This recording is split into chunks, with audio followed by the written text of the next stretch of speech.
오늘 또 예수님 전하겠습니다.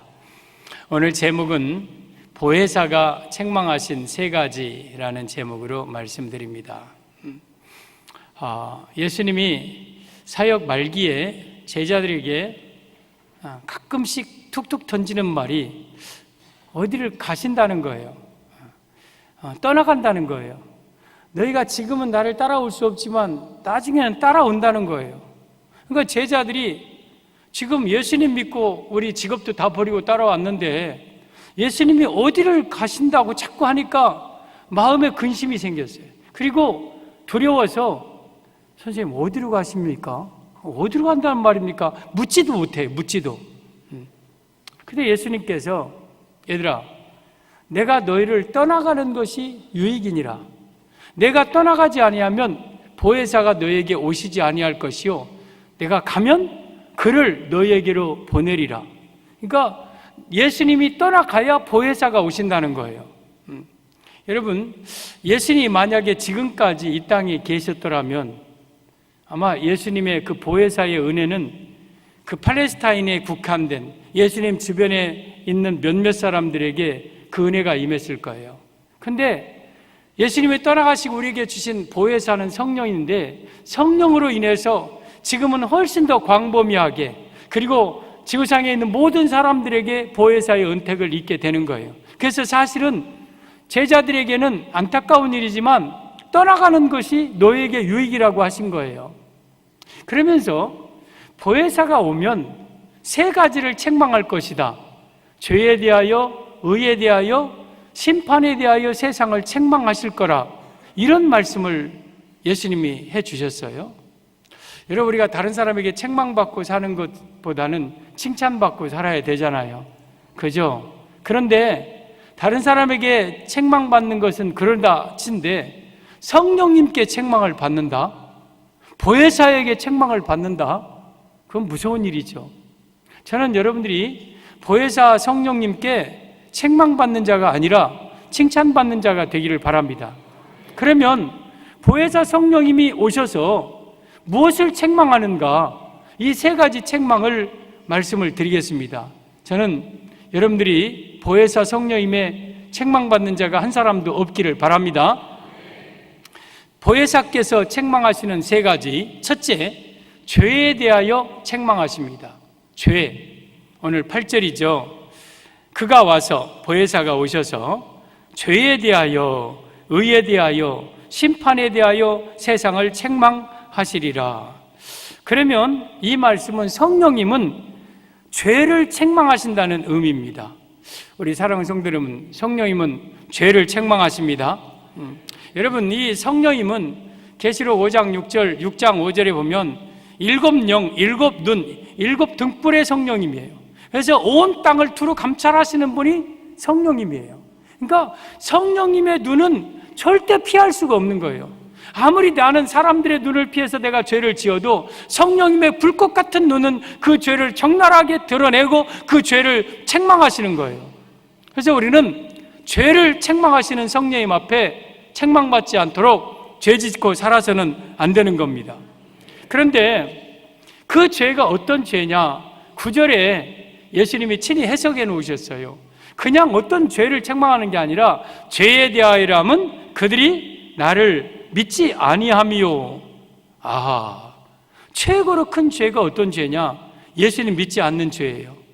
그러니까 예수님을 믿지 않는 죄를 성령님이 책망하신다는 거예요. 여러분, 우리는 예수님을 믿어야 됩니다. 예수님의 하나님의 아들 되심과 나의 구주 되심을 믿어야 됩니다.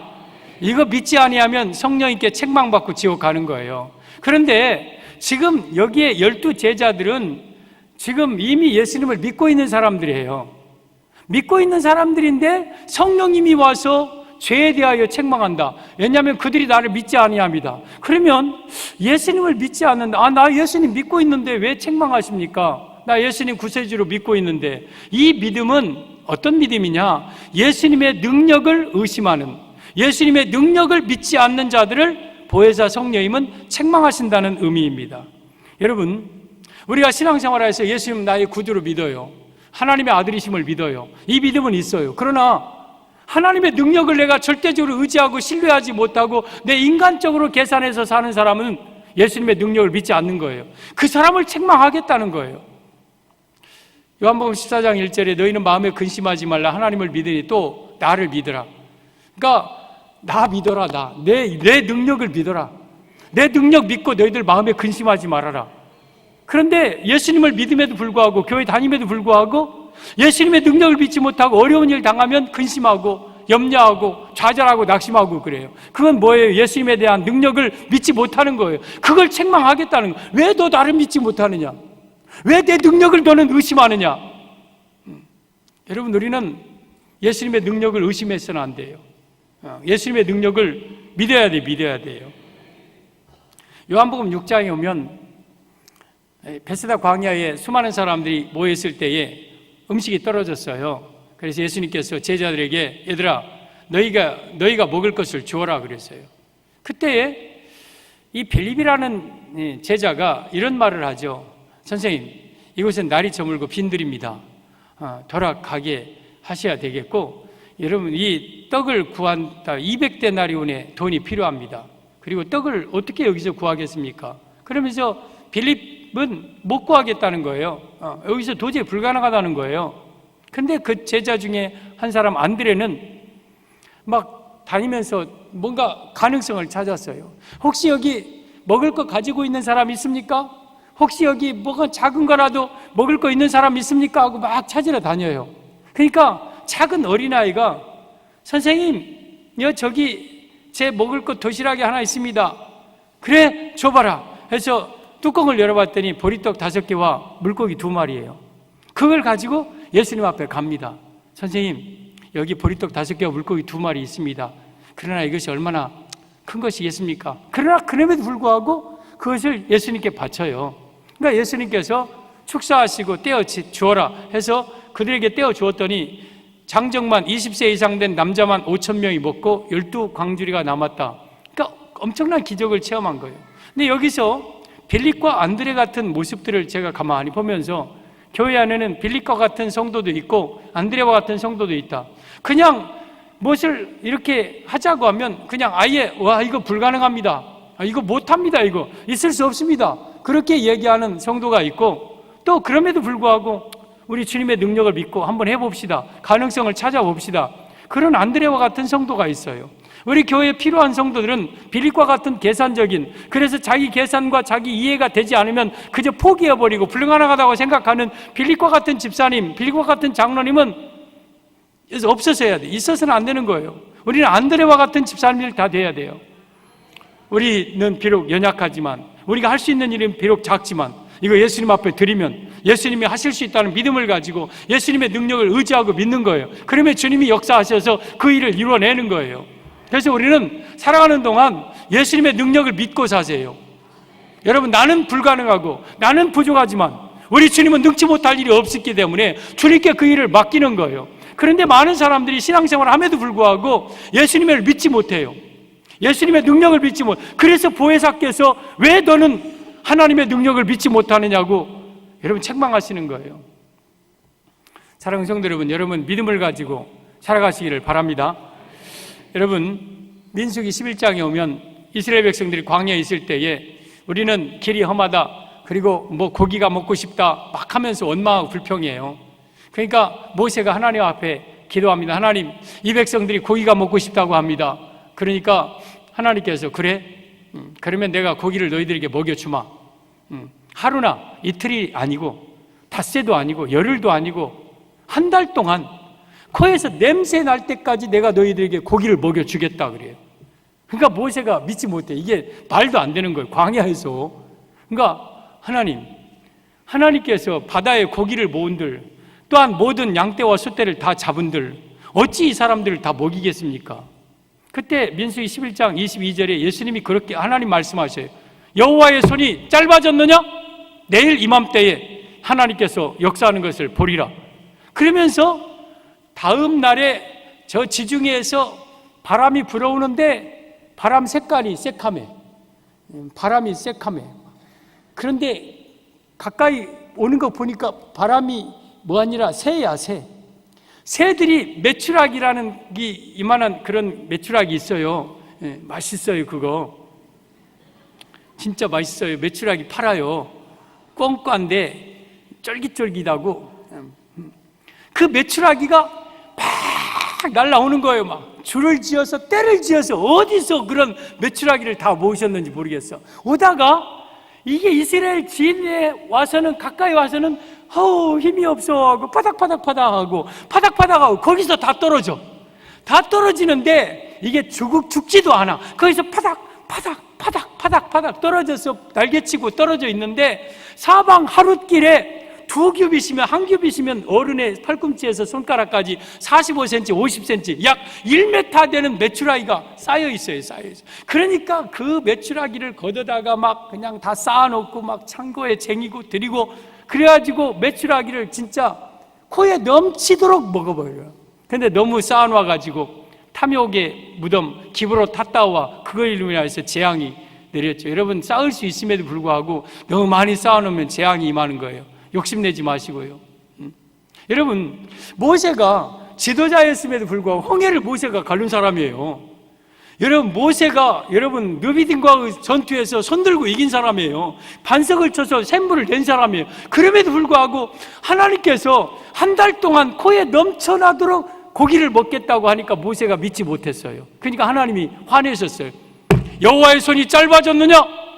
하나님이 역정내셨어요. 우리가 하나님의 능력을 믿지 못하고 살아가면 하나님 화내셔요. 그건 하나님께 책망받을 일이에요. 그냥 하나님의 능력을 믿으세요. 여러분, 천지와 만물을 만드신 하나님의 능력을 여러분 믿습니까? 그 하나님의 능력은 지금도 조금도 약해지지 않은 것을 믿습니까? 믿는다면 여러분이 삶에 그 믿음으로 살아가시고 믿음을 반응을 하세요. 하나님은 능치 못할 일 없는 걸 믿고 사세요. 믿음으로 사세요. 믿음으로. 그래야 보혜사의 책망을 받지 않아요. 여러분, 교회 일은요, 상식적으로 하는 것도 아니고 계산해서 하는 게 아니에요. 교회 일은요, 절대 상식과 계산 통해서 하는 게 아니에요. 여러분, 기적들을 보세요. 홍해가 갈라진 게 상식입니까? 여러분, 만나가 하늘에서 아침 이슬과 함께 내리는 게 상식과 계산으로 되는 일입니까? 요단강이 갈라지는 게, 여리고가 무너지는 게, 이게 상식과 계산으로 되는 일입니까? 천만의 말씀이에요. 하나님의 능력은요, 내 인간적인 상식과 계산을 초월한 능력이에요.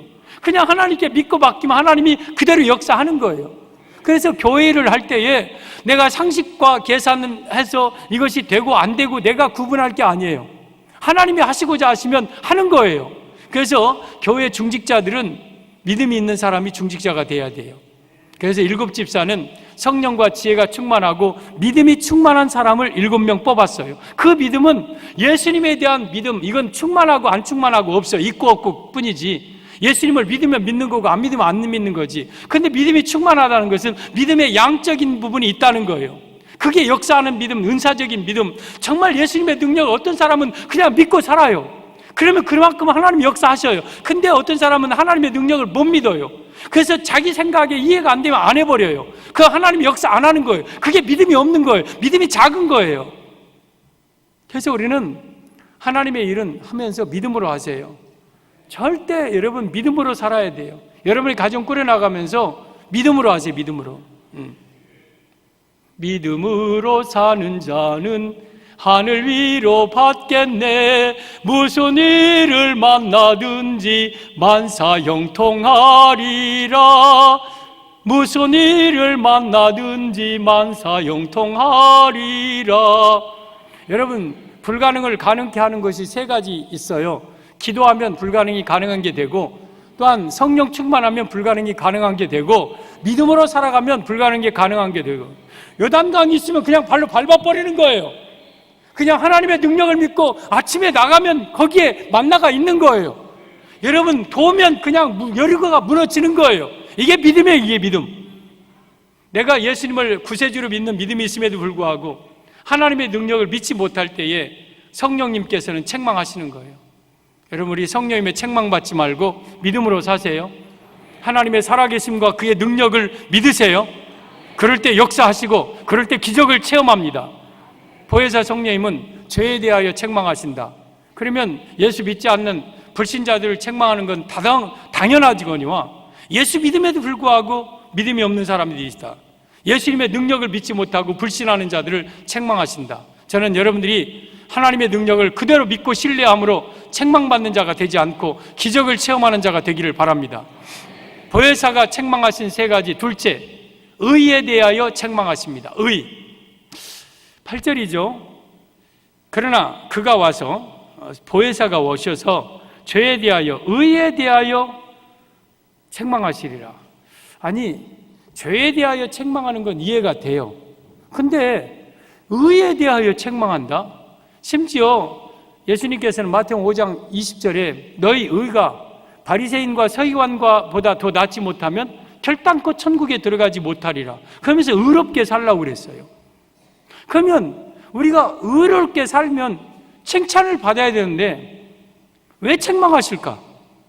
아니, 죄에 대하여 책망하시는 건 당연한 거예요. 근데 왜 보혜사께서 오셔서 의에 대하여 책망하실까? 이 해석을 10절에 말씀하셨어요.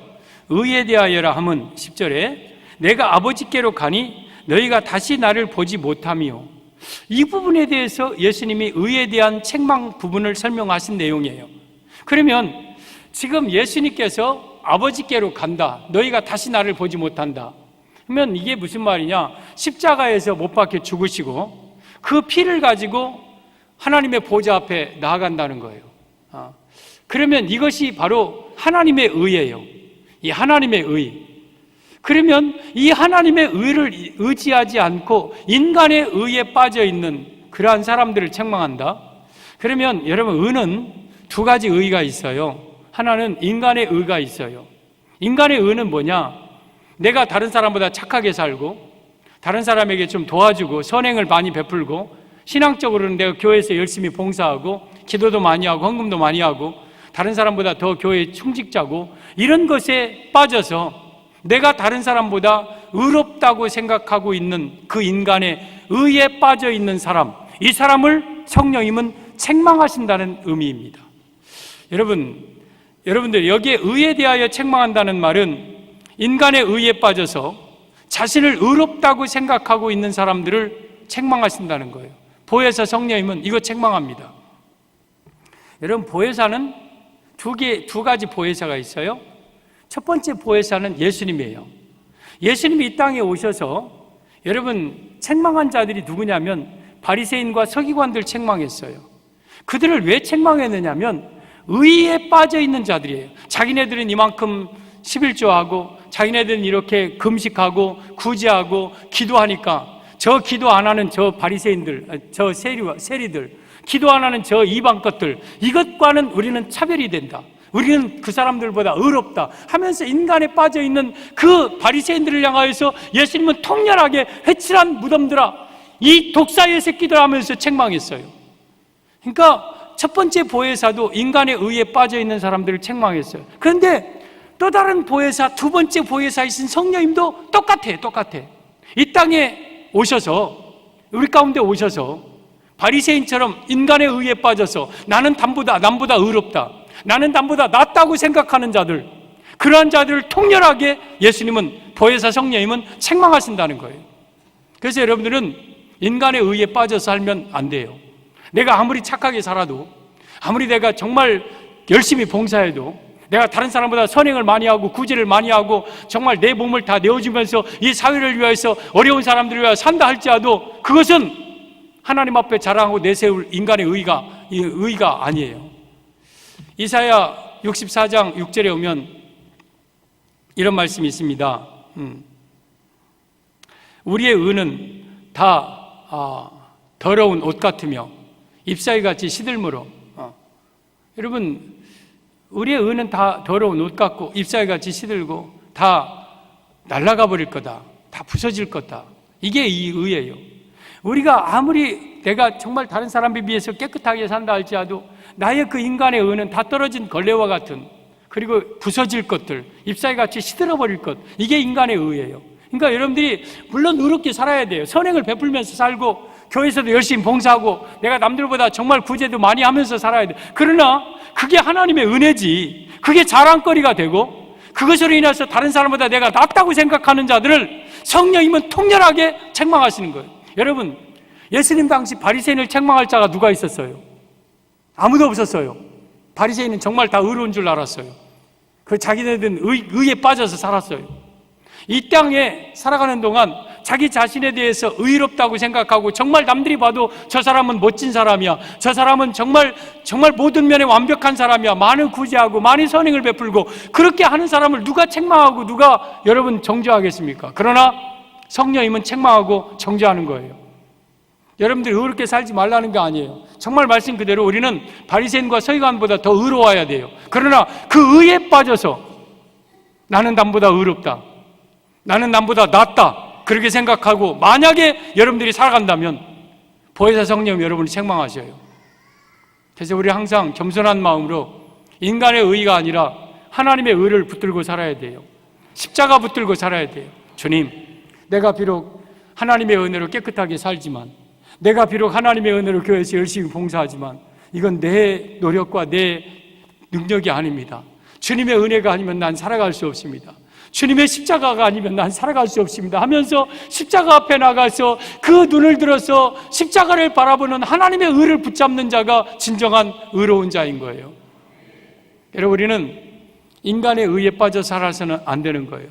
하나님의 의, 십자가 붙들고 살기를 바랍니다. 갈라디아 6장 4절에 보면 율법 안에서 의롭다함을 얻으려 하는 자는 그리스도에게서 끊어지고 은혜에서 떨어진 자로다. 내가 만약에 내 선행을 통해서, 내가 내 몸을 통해서, 내가 착한 일을 통해서 의롭다함을 얻으려 하는 자라면 이미 여러분은 그리스도에서 끊어지고 은혜에서 떨어진 자예요. 아무리 내가 깨끗하게 의롭게 살아도 내 힘으로 의로운 자가 될 수 없는 거예요. 갈라디아 2장 16절에 보면 사람이 의롭게 되는 것은 율법의 행위에서 난 것이 아니요 오직 예수 그리스도를 믿음으로 말미암아 의롭게 된다고 하셨어요. 내가 율법의 행위를 다 지킨다 할지라도 그것이 나를 의롭게 할 수 없는 거예요. 사도 바울은 갈라디아서 빌립보서 3장 5절 이하에 율법의 의로는 흠이 없는 자라고 그랬어요. 사도 바울은 율법을 다 지킨 사람이에요. 오늘날로 말하면 성경대로 산 사람이에요. 그럼에도 불구하고 그가 하나님 만났을 때에 그는 그 앞에 꾸꾸러져서 나는 죄인 중에 괴수라고 가슴을 찢으면서 통회했어요. 여러분들이 의롭게 살아야 돼요. 열심히 봉사해야 돼요. 선행을 베풀며 살아야 돼요. 그러나 그것 때문에 내가 남들보다 의롭다고 생각하지는 마세요. 내가 남들보다 낫다고 생각하지는 마세요. 통렬하게 보혜사의 책망을 받습니다. 그래서 마태복음 5장 3절에 심령이 가난한 자는 복이 있나니 천국이 그들의 것이며, 내 마음은 항상 가난한 마음을 가지고 살아야 돼. 내 인간의 의는 다 찢어진 걸레와 같고 다 떨어진 옷과 같고 금방 헤어질 부서질 나뭇잎과 같은 것이 인간의 의인데, 나는 십자가 붙들고 주님 없으면 못 삽니다. 나는 십자가의 보혈이 없으면 난 살 수 없습니다. 주님의 은혜가 아니고는 난 살아갈 수 없습니다. 이 가난한 심령을 가지고 사는 자를 하나님이 천국으로 인도하신다는 거예요. 전 여러분들이 이 의에 대하여 책망받는 자들은요 주로 중직자들이에요. 새가족들이나 교회 초신자들은요 자기가 의롭다고 별로 생각 안 해요. 저를 포함해서 교회 오래 다니는 사람들, 뭔가 교회에서 열심히 일한다는 사람이 자칫 여기에 인간의 의에 빠져서 책망받을 가능성이 많은 사람이에요. 여러분들이 아무리 교회에서 열심히 봉사하고 아무리 모태신앙이고 아무리 교회에서 중직자로 봉사해도 인간의 의에 빠져서 나는 남보다 낫다, 나는 교회에서 꼭 필요하고 내가 없으면 아무것도 안 된다, 아니면 내가 다른 사람보다 더 신앙생활 열심히 하고 더 내가 착하게 산다, 이런 조금이라도 의에 빠져 산다면 보혜사 성령님의 통렬한 책망을 받을 겁니다. 누가복음 18장에 오면 성전에 두 사람이 기도하러 오죠. 한 사람은 바리새인이에요. 인간의 의에 빠져 있는 사람. 그는 거룩한 모습으로 교회 앞에 나옵니다. 그리고 손을 들어서 당당하게 기도합니다. 하나님, 나는 저 세리와 같지 아니함을 감사하나이다. 나는 토색, 불의, 간음을 하는 자들과 같지 않음을 감사하나이다. 나는 일회에 2번씩 금식하고 소득의 11조를 드리나이다. 여러분, 이게 기도입니까? 자랑이지? 이게 자기의 의에 빠져 있는 자랑이지, 이게 무슨 기도입니까? 감사라는 말은 나오지만 그건 기도가 아니에요.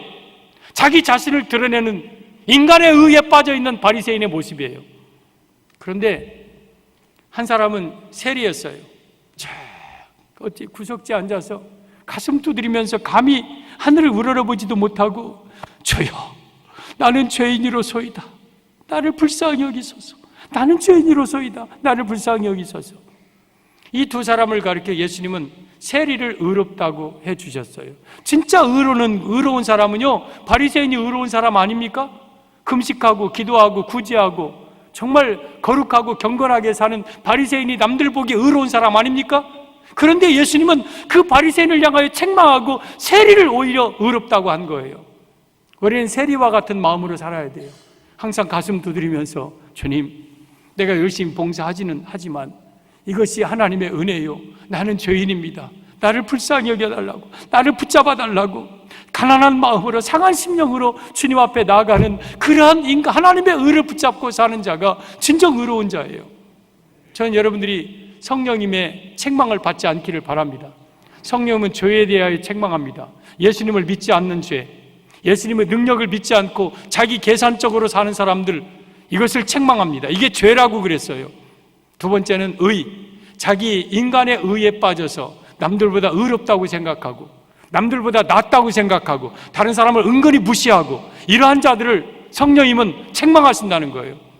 저는 여러분들이 한 사람도 성령님의 책망받지 않기를 바랍니다. 사람의 책망받는 것도 부끄럽고 안타까운 일인데 감히 성령님의 책망을 받고 우리가 어떻게 살아가겠습니까? 성령 책망받지 않기를 바랍니다. 인간의 의에 빠져 살지 않기를 바랍니다. 보혜사 성령님의 책망, 세 가지 책망. 셋째, 심판에 대하여 세상을 책망하신다 그랬습니다. 8절이죠. 그가 와서 죄에 대하여, 의에 대하여, 심판에 대하여 세상을 책망하시리라. 그러면 심판을 책망한다. 그러면 이 말이 무슨 말입니까? 남을 판단하고 정죄하는 자를 책망하신다는 의미예요. 여러분은 심판자가 아니에요. 우리는 여러분 입법자도 아니고 재판관도 아니에요. 우리는 심판할 자격도 없고 심판해서도 안 돼요. 그런데 바리새인들은 자꾸 임금의 자리에 앉아서 세상을 판단하고 정죄해요. 너는 율법을 범했으니까 너는 죄인이야, 너는 안 돼 하면서 판단하고 정죄했어요. 그때 첫 번째 보혜사 예수님께서 그들을 책망하셨어요. 너희가 어찌하여 모세의 자리에 앉아 있느냐. 모세의 자리라는 것은 재판장의 자리예요. 판단의 자리예요. 그러면서 책망했어요. 두 번째 보혜사, 또 다른 보혜사 성령님도 똑같아요. 여러분, 오늘 심판에 대하여라 하면 11절에 예수님이 설명하신 내용을 보세요. 심판에 대하여라 하면 이 세상 임금이 심판을 받았습니다. 세상 임금의 자리에 앉아서 다른 사람을 논단하고 다른 사람을 판단하고 정죄하고 비난하는 자들, 보혜사 성령님은 그를 책망하겠다는 거예요. 그래서 우리는 바리새인처럼 세상 임금 자리에 앉으면 안 돼요. 다른 사람을 판단하고 정죄하고 재판의 자리에 앉아서 하나님이 해야 될 일을 내가 해버리면서 나는 이 사람 정죄하고 저 사람 정죄하는 것, 이건 책망받을 일이에요. 저는 여러분들이 살아가는 동안 절대 다른 사람을 비난하거나 정죄하거나 판단해서는 안 돼요. 그 일은 보혜사 성령님께 책망받을 일이에요. 야고보서 2장 4장 11절에 오면 보세요. 형제들아 서로 비방하지 말라. 형제를 비방하는 자나 형제를 판단하는 자는 곧 율법을 비방하고 율법을 판단하는 것이라. 만약에 내가 다른 사람을 판단하고 비방하면 성경 말씀을 판단하고 비방하는 것과 같다. 감히 여러분이 내가 성경 말씀을 판단하고 비방할 자격이 있습니까? 없어요. 그래서 우리는 절대 다른 사람을 판단하고 비방해서는 안 돼요. 내가 만일 율법을 판단하면 율법의 준행자가 아니요 재판관이로다. 우리 재판관은 오직 한 분 하나님이신데 내가 어찌 재판관의 자리에 앉아서 다른 사람을 형제를 판단하고 비방합니까? 다음 보면 12절에 입법자와 재판관은 오직 한 분이시니 능히 구원하기도 하시며 멸하기도 하시느니라. 너는 누구기에 이웃을 판단하느냐? 오직 판단할 분은 입법자와 준행자, 입법자 대신 재판관 대신 우리 하나님만 판단하는 일을 너희가 어찌하여 판단하고 그것이 율법을 판단하고 율법을 비방하느냐? 너희가 어찌하여 이웃을 비방하느냐? 우리 사랑하는 성도 여러분, 저는 여러분들이 다른 사람을 비방하고 판단하는 자리에 모세의 자리, 재판관의 자리, 세상 임금의 자리에 앉아 있다가 보혜사 성령님의 책망받는 자가 되지 않기를 바랍니다. 이것도 역시 죄송하지만 중직자들이 조심해야 될 부분들입니다. 새로 오신 성도들은 여러분 남 판단하고 저 사람이 신앙생활 잘하네 못하네 그런 거 별로 안 해요. 근데 신앙생활 오래 한 사람들이 어느 순간 다른 사람을 판단하고 왜 저 사람은 왜 저럴까? 왜 저런 행동할까? 왜 저럴까 하면서 판단하고 정죄하는 경우가 많이 있습니다. 조심해야 됩니다. 조심해야 돼요. 로마서 14장 1절에 오면 믿음이 연약한 자를 비판하고 판단하지 말라. 어떤 사람은 모든 것을 먹을 만한 믿음이 있고 연약한 자는 채소를 먹느니라. 여러분, 믿음이 연약한 자는 채소밖에 못 먹어요. 근데 자기가 믿음이 강해서 모든 것을 먹는다고 연약한 자를 판단하고 비방하지 말라는 거예요. 채소 먹는 자도 있고 모든 것을 먹는 자도 있는 거예요. 채소 먹는 믿음이 연약한 자를 여러분이 판단해서는 안 된다는 거예요. 그러면서 로마 14장 4절에 남의 하인을 판단하는 너는 누구냐? 그가 서 있는 것이나 넘어지는 것이 제 주인에게 있음에 저가 세움을 받으리니. 여러분, 남의 하인을 우리가 함부로 판단하면 안 돼요. 남의 하인을 판단하면 안 돼요. 그건 하나님이 하시는 거예요. 그 사람이 내 옆에 있는 사람이 아무리 믿음이 연약하고 아무리 정말 엉터리 같은 생활을 해도 그걸 가지고 내가 판단하고 정죄하지 마. 그 사람은 하나님의 하인이에요. 예수님의 하인이에요. 주님이 그 사람을 세우든 넘어지게 하든 주님이 하시는 거예요. 내가 왜 그 사람을 판단하고 정죄합니까? 여러분, 우리 가정 가운데 좀 늦은 아이들이 있는 경우가 있어요. 좀 아이가 돌이 됐으면 일어서야 되고 한두 살 되면 엄마 아빠라도 하고 뭐 얘기라도 해야 되는데 가정에 늦는 아이가 있어요. 그러면 지나가다가 애 보다가 에이 너는 왜 이렇게 못 걷냐 이놈아, 빨리 일어나 걸어라. 아이고 네 살이 돼갖고 똥도 못 가리냐. 야 너는 3살이 돼갖고 엄마 쭈쭈 그런 말 하냐. 만약에 그런다면 그의 부모가 어떠겠어요? 그 부모는 그게 아픔이에요. 내 아이가 늦는 것이 늘 기도의 제목이고 정말 그것이 얼마나 부모의 마음의 안타까움이겠어요. 근데 부모도 그냥 보고 안타깝게 기도하고 있는데 아무것도 모르는 사람이 옆에서 왜 늦느냐, 왜 못 걷느냐, 왜 말 못하느냐 그러면 그게 되는 일입니까? 여러분, 우리 주님께서도 그 사람을 그냥 보고 계셔요. 그 사람 그냥 쓰고 계셔요. 그런데 내가 그 사람을 향해서 너 왜 그렇게 행동하느냐, 너 왜 그렇게 신앙생활하냐 함부로 말한다면 우리 아버지 하나님께서 어떤 마음이겠어요? 너는 왜 남의 하인 판단하느냐? 네가 뭐라고? 내가 그 사람 쓰고 있는데, 내가 그 사람 붙들고 있는데. 우리는 다른 사람을 쉽게 판단하거나 정죄해서는 안 돼요. 우리는 그럴 만한 권한이 없어요. 우리는 다른 사람을 절대 비난해서는 안 돼요. 그게 바리새인들이 할 일이고 보혜사 성령님의 책망받을 일이에요. 그 사람은 그렇게 행동할 수밖에 없는 그러한 형편과 처지에 있을 수 있어요. 어떤 사람이 대학 졸업장 받을 때 학위수여식 할 때 이렇게 쭉 졸업생들이 이제 사각모를 쓰고 쭉 이렇게 옵니다. 그래서 총장님이 학위증을 주고 옆에 있는 이 수술을 이렇게 이쪽으로 옮겨주는 게 있어요. 대학원 때는 그런가요? 아무튼 그래요. 현재 이제 한 사람이 가운을 입고 사각모 쓰고 이제 총장님 앞에 이제 와서 학위증 받고 그리고 이렇게 옮겨주고 그리고 내려가고 악수하고 이제 그럽니다. 근데 어떤 사람이 호주머니에다가 손을 집어넣고 이렇게 뚜벅뚜벅 걸어 나와요. 그러니까 사람들이 웅성웅성해요. 저 건방진 놈이 호주머니에다 손 넣고 총장님한테.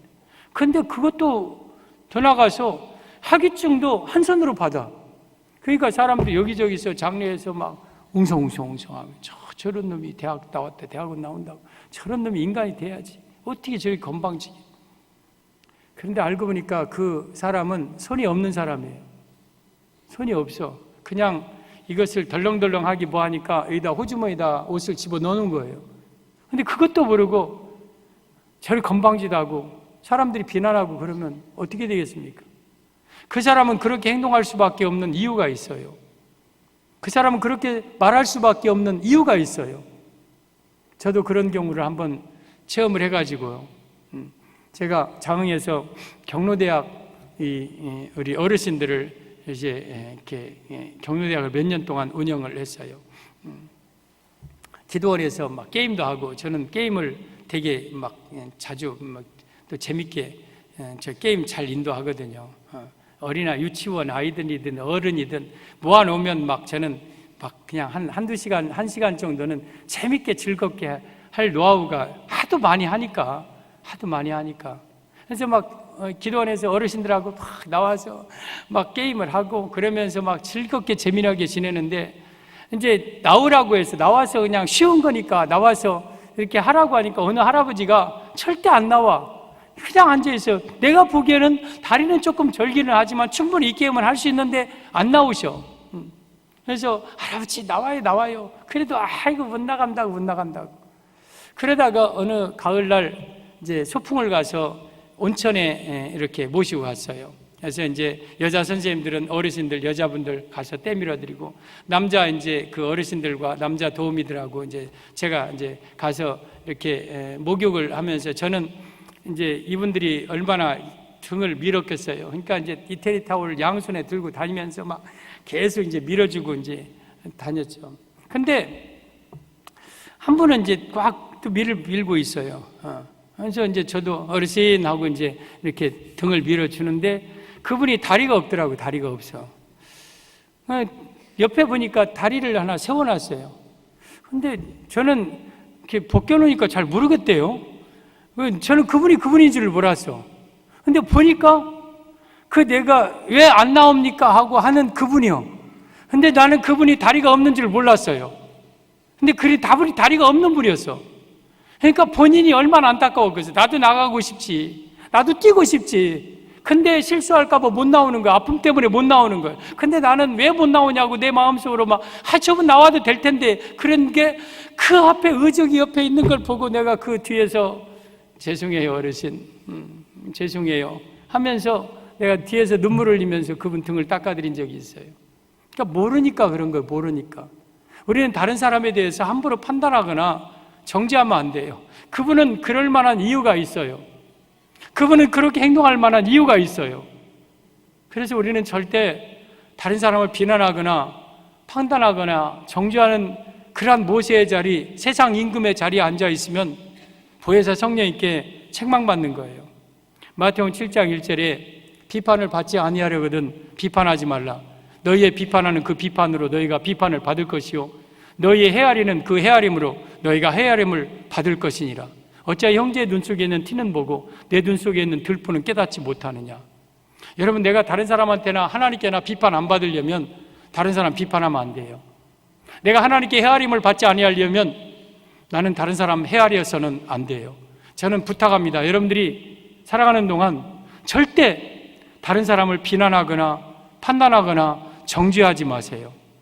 하나님만이 하시는 일이에요. 그게 모세의 자리에 앉아서 보혜사 성령님은 그러한 자를 통렬하게 책망하시는 것. 이게 바리새인들의 받은 책망이었어요. 첫 번째 보혜사께서, 예수님께서 바리새인들을 통렬하게 책망. 너는 세리야, 너는 과부야, 너는 뭐 고아야, 너는 뭐 하면서 이 바리새인들은 모세의 자리에 앉아서 다 판단하고 정죄했어요. 그 판단과 정죄를 예수님께서 통렬하게 책망하시고, 오늘날 바리새인과 같이 다른 사람을 정죄하고 판단하고 너는 이래서 안 돼, 너는 못됐어, 너는 왜 그렇게 살아 하는 사람들을 보혜사 성령님께서 통렬하게 책망하신다는 거예요. 저는 보혜사 성령님께 책망받은 자가 아니고 칭찬받는 자들이 되기를 바랍니다. 성령님은 오셔서 무엇을 책망하시는가? 3가지 책망하신다고 했어요. 죄에 대하여라 함은 그들이 나를 믿지 아니하며, 예수님 믿지 않는 죄를 책망하십니다. 그 불신자들이 아니라 예수님의 능력을 신뢰하지 못하고 믿지 못하고 사는 자들을 책망하십니다. 예수님의 능력을 믿으세요. 그냥 믿고 맡기세요. 믿고 뚜벅뚜벅 걸어 나가시면 주님께서 그 일을 해결해 주셔요. 2번째는 의에 대하여 책망한다. 의에 대하여라면 내가 아버지께로 가니 그들이 너희가 다시는 나를 보지 못하며, 내가 십자가의 보혈을 가지고 예수님께 간다. 이 하나님의 의를 붙들고 살아야 되는데 인간의 의에 빠져서 나는 다른 사람보다 낫다고 생각하고 의롭다고 생각하고 있는 인간의 의에 빠져 있는 사람을 보혜사 성령님이 책망한다. 여러분이 아무리 열심히 봉사해도, 아무리 남들보다 선행을 베풀고 아무리 남들보다 착하게 살아도 나는 다른 사람보다 의롭다고 생각하지 마세요. 하나님의 의 붙잡으세요. 십자가 붙잡으세요. 셋째는 심판에 대하여 세상을 책망한다. 심판에 대하여라 하면 이 세상 임금이 심판을 받았으며 세상 임금의 자리에 앉아서 이 사람 정죄하고 저 사람 비난하는 자들을 책망하시겠다. 절대 바리새인처럼 이 사람 비난하고 저 사람 정죄하고 판단하고 모세의 자리에 앉지 않기를 바랍니다. 우리는 그럴 만한 자격이 없어요. 다만 우리는 하나님께서 나를 판단하실 분이지 내가 다른 사람을 판단하거나 정죄해서는 안 돼요. 종종 혹시 그런 분들이 계실지 모르겠어요. 설교하면 아이고 저 목사님 설교는 어때? 오늘 저 사람은 설교가 어때? 저리고 또 설교 어쩌고. 혹시 그러지 마세요. 그냥 설교 듣고 어디 가서 아이고 저 설교 어떻고 저쩌고. 사실은 목회자인 제가 제일로 많이 이게 다른 건 저는 판단이 별로 안 되는데 설교를 듣고는 자꾸 판단이 돼요. 왜 저렇게 설교하실까? 저건 저 해석은 저게 아닌 것 같은데 난 그냥 아멘으로 받으면 되는데 제가 가끔씩 판단하고 하는 경우가 있어. 나 그 부분에 늘 회개가 돼요. 하나님, 감히 주의 종의 설교를 내가 또 판단했네요. 죄송합니다. 용서해 주세요. 하나님이 세우셔서 전하게 하셨는데 내가 판단했습니다. 용서해 주세요. 회개하면서도 이 부분에 자꾸 저는 마음이 약점이에요. 저의 약점이에요, 약점. 그러나 제가 다른 사람에 대해서는 별로 판단하고 정죄하는 건 좀 많이 이렇게 좀 없어진 것 같아요. 제가 다른 사람들 별로 판단하고 정죄하고 비난하고 다른 사람 말 자체를 별로 안 해요. 다른 사람 말 자체를 별로 안 해요. 그러니까 우리가 보혜사 성령님께 책망받지 않기를 바랍니다. 죄에 대하여, 의에 대하여, 심판에 대하여 책망하시는 이 책망 혹이라도 여러분들 중에 한 사람이라도 받지 않기를 주님의 이름으로 축복합니다. 하나님 아버지, 오늘 주신 말씀을 내 가슴에 신비에 새기게 하옵소서. 보혜사 성령님의 책망받는 자가 되지 않게 하옵소서.